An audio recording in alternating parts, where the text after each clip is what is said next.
Olá, quarto ano, tudo bom com vocês? Eu sou Samantha, a professora de Geografia, e hoje nós vamos fazer as correções. Temos várias correções pendentes que eu ia deixar para corrigir quando vocês trouxessem um livro, mas nós ganhamos esse presente, essa aula extra, onde eu vou poder fazer as correções com vocês agora. E aí eu dividi essa correção em 3 blocos, tá certo? Pega lá o teu manual de Geografia volume 4, abre na página 18, que a gente vai começar a fazer a correção agora da página 18 até a 25, beleza? Então vamos lá. Na página 18 tem assim: de acordo com os seus conhecimentos, responda por que Urbano não poderia ter confundido o mar com o rio. Bom, o mar ele tem um teor de sal maior do que o do rio. Logo, o mar é salgado e o rio não. Combinado? Segundo, no município onde você mora, há quais porções de água? Rio, mar e etc. Aqui onde a gente mora, há bastante rios e bastante mares, tá bom? Quarta questão. O mapa mostra 12 bacias hidrográficas brasileiras. Qual das bacias hidrográficas é a maior? A maior é a bacia amazônica, tá certo? Isso na página 19. Na bacia citada por você acima, há um rio principal e vários afluentes. Escreva o nome do rio principal e de seus afluentes. Então, a sugestão é que a gente entenda que o rio principal é o rio Amazonas, mas os afluentes vocês podem citar o rio Tapajós e o rio Madeira, tá bom? Se tiver rápido, pausa. Pausa, escreve, vai devagarzinho, vai no teu tempo, tá bom? A letra C não precisa fazer, tá? A quinta questão tem assim: localize no mapa da página anterior a bacia hidrográfica no qual a unidade federativa que você mora, ou seja, o estado de Pernambuco, a unidade federativa que você mora está e copie. E copie abaixo o nome do rio principal, tá? Então, dentro de Pernambuco, a gente tem 2 bacias hidrográficas. Uma é um complexo, tá, de rios. A outra é a bacia do Rio São Francisco. Então, como ela é mais assim, ela tem um rio em evidência, eu preferi colocar ela. Então, Rio São Francisco, tá bom? O sexto tem assim: na bacia citada por você, na questão 5, há vários rios afluentes.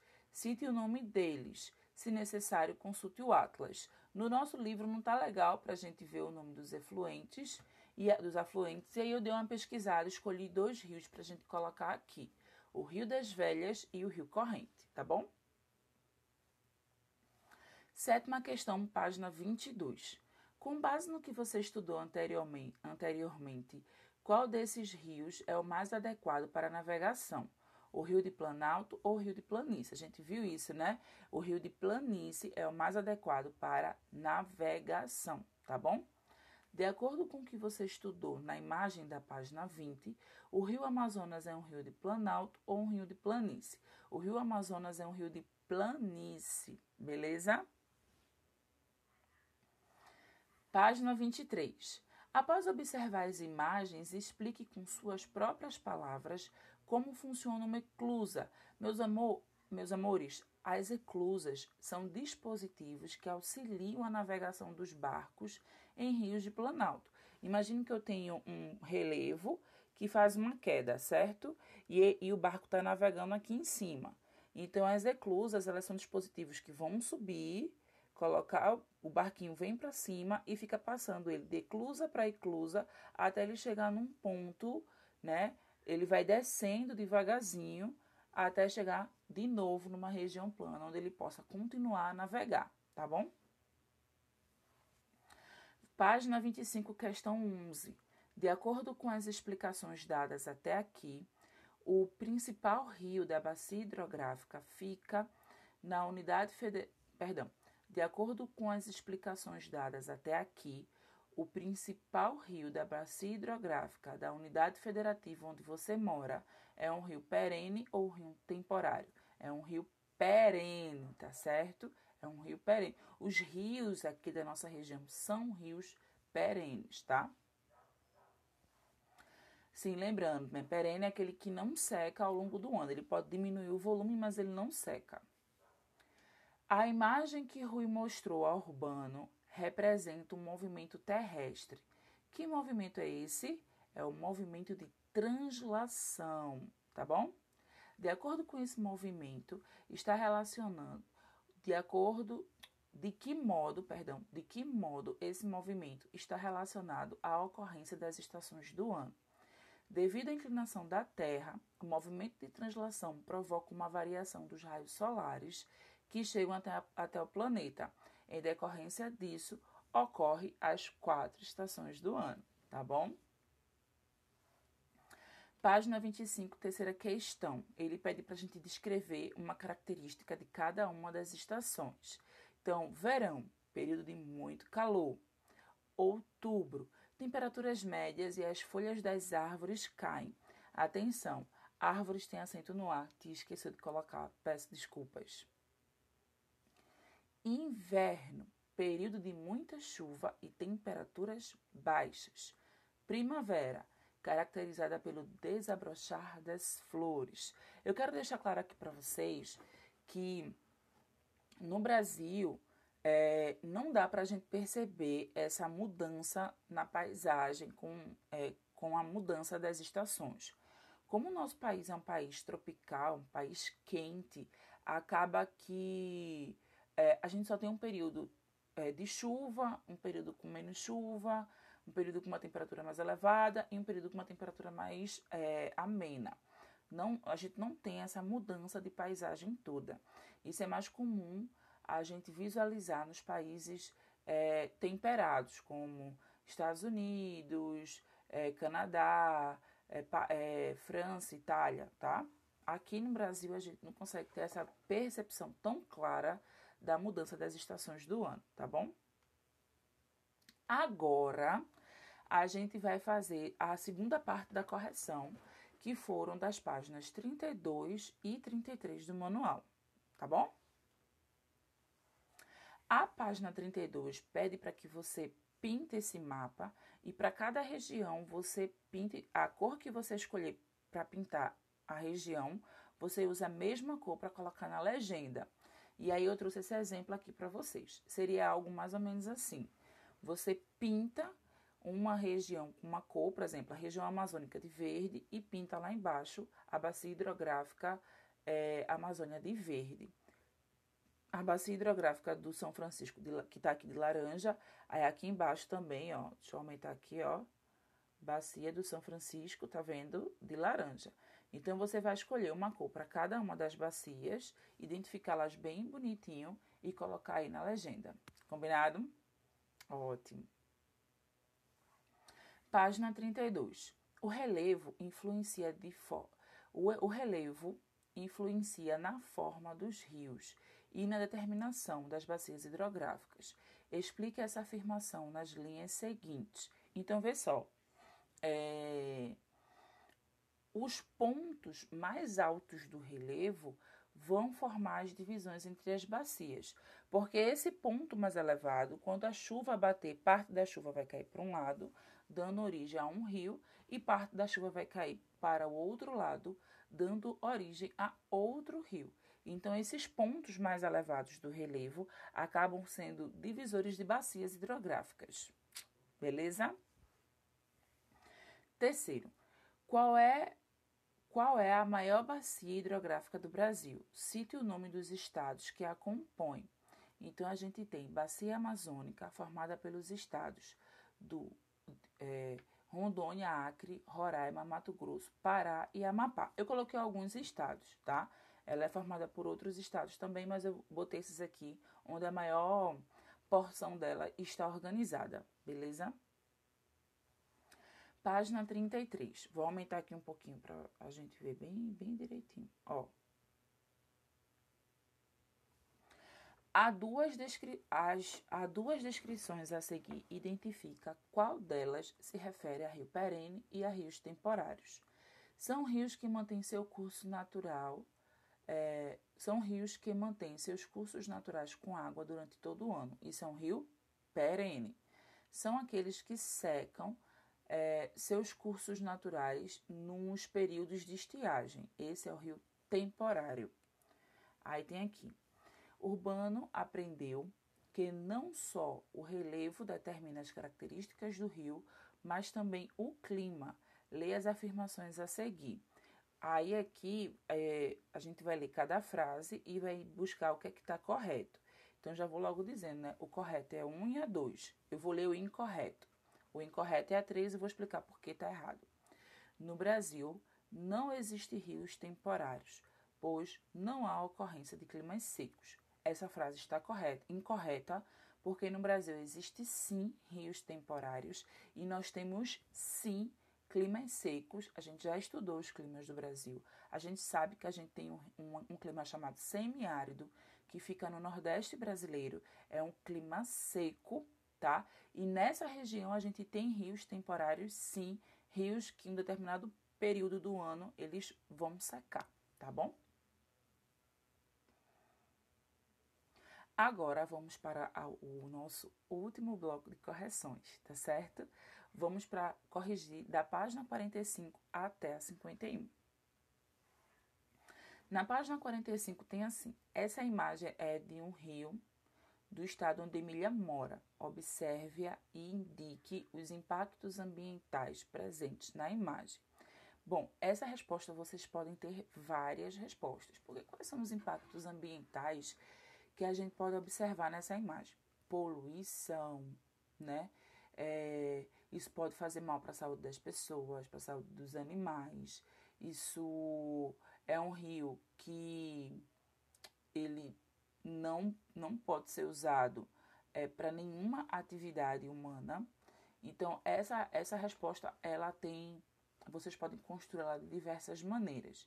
Mas aí tem uma sugestão, né, de resposta que diz assim: na imagem, ver-se lixo jogado nas águas do rio, gerando poluição. Além disso, a cor da água indica que nela também são jogados os efluentes produzidos pela população, ou seja, esgoto, né? Aí você pode colocar, né, que tem esgoto, que tem lixo, que faz mal para as pessoas, tá bom? Segunda questão. Observe novamente a imagem das águas representada no rio Ipanema e compare-as com a imagem anterior.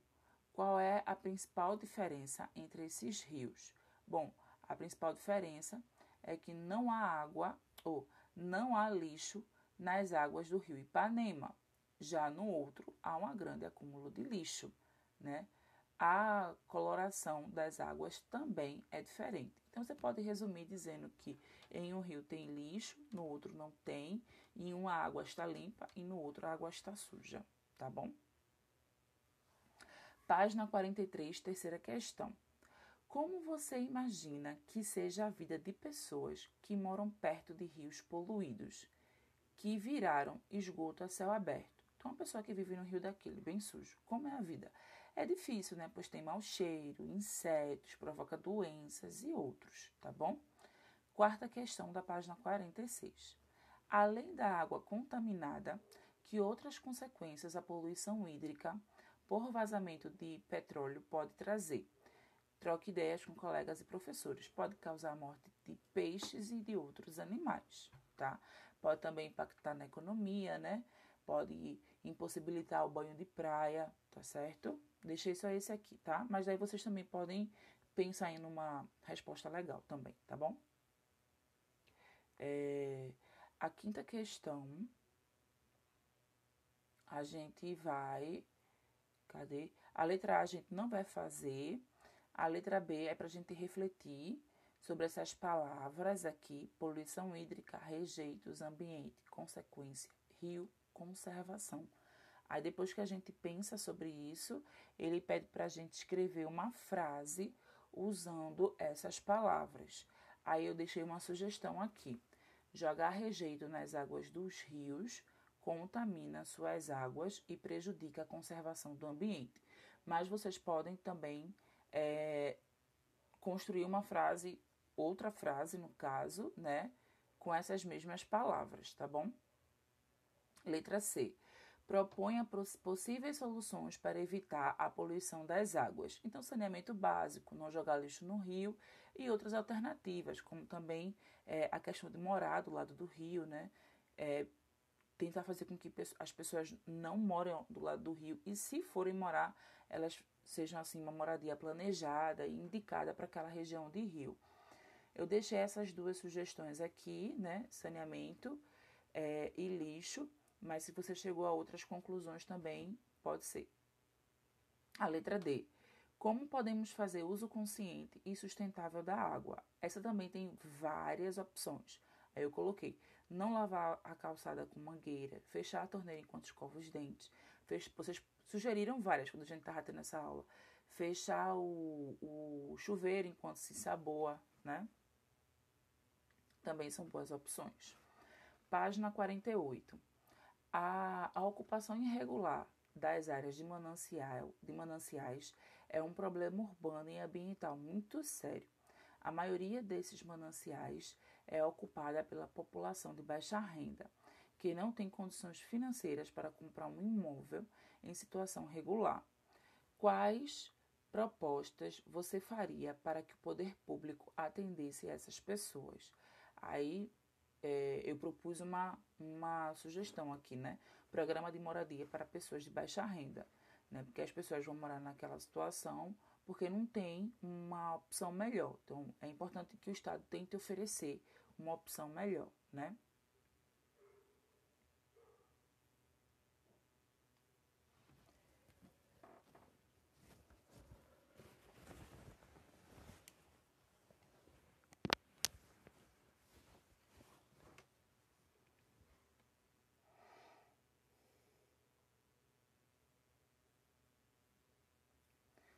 Oi, voltei. Deu um aqui no celular, mas eu voltei, tá? Página 49, primeira questão. Emília aprendeu muito sobre a vegetação brasileira, inclusive sobre a devastação de algumas coberturas vegetais. Leia as alternativas abaixo e assinale com um X aquela que explica o que é desmatamento. Então, a que melhor explica o que é desmatamento é a segunda frase, que diz o seguinte: desmatamento é a retirada da cobertura vegetal. Segundo, explique por que o desmatamento causa grandes prejuízos ao ambiente e ao ser humano. Aí tem aqui: ao retirar a cobertura vegetal, há um comprometimento de espécies animais que dela necessitam. Além disso, sua retirada contribui para a poluição atmosférica, tá? Eu vou aumentar aqui um pouquinho para você ver melhor, para você copiar, ó, aqui e aqui. Aí você dá as pausas necessárias para copiar melhor, tá bom? Pronto. Agora vamos embora. Num caça-palavras abaixo, procure o nome da vegetação que mais sofreu intervenção humana e por quê, e que, por consequência, é uma das mais devastadas do Brasil. Mata Atlântica. A vegetação brasileira sofre com desmatamentos desde que o país começou a ser colonizado. Marque os motivos a seguir que levam à retirada da cobertura vegetal. Então, todas essas alternativas geram retiradas da cobertura vegetal, tá bom? E na página 51, letra A, eu vou aumentar, diz assim: podemos dizer que as construções mencionadas no texto são uma forma de desenvolvimento sustentável. Por quê? Aí, ó, eu peguei aqui o que o livro disse e você vai copiar depois da primeira vírgula, que diz assim: pois essas construções estão visando preservar o meio ambiente. Olha que legal. Massa, né? Letra B. O que significa baixo impacto ambiental? Aí você vai lá em baixo impacto ambiental e começa a escrever a partir de significa. Significa menos dano ao meio ambiente. E por fim, letra C. Deixa eu subir aqui. Pronto. O Brasil ocupa a quarta posição entre 163 países com relação a construções de baixo impacto ambiental. Como você avalia essa colocação? Aí você começa a escrever depois de Brasil. Nesse tipo de ação, está muito bem colocado, pois demonstra preocupação em preservar o meio ambiente. Beleza? Ok. Vamos passar. Na página 51, sexta questão diz assim: entre as ações sustentáveis está o incentivo que cada um de nós deve dar a outras pessoas para seguirem nosso exemplo, a fim de salvar o planeta. Quais ações você pratica no dia a dia que podem servir de exemplo para outras pessoas? Aí, ó, aqui a bonequinha já sugere. Uma das ações que pratico é a coleta seletiva. E você? E você? O que é que você faz no seu dia a dia que ajuda o meio ambiente? Então, escreve aí, porque essa é pessoal, tá bom? 8. Observe a imagem a seguir e escreva algumas atividades humanas que colaboram para a poluição hídrica. Então, despejo de lixo, esgoto, derramamento de óleo e outros. Vocês também podem usar outros exemplos, tá bom? 9. As frases abaixo representam algumas características dos rios urbanos e dos rios não urbanos. Analise cada uma delas indicando os rios urbanos com a letra A e os não urbanos com a letra B. Aí, ó, os rios urbanos é a primeira opção que diz rios que foram pavimentados, ou seja, cobertos por asfalto ou concreto. Já os rios não urbanos são essas duas últimas frases, que diz assim: rios que apresentam águas limpas, rios que têm grande número de peixes, tá bom? E agora, deixa eu ver. Tchau, pessoal! Ó, beijo para vocês. A gente vai se encontrar segunda-feira e vai concluir o último capítulo do livro, tá bom? Então, ó, beijo, Feliz Natal. Tchau, tchau.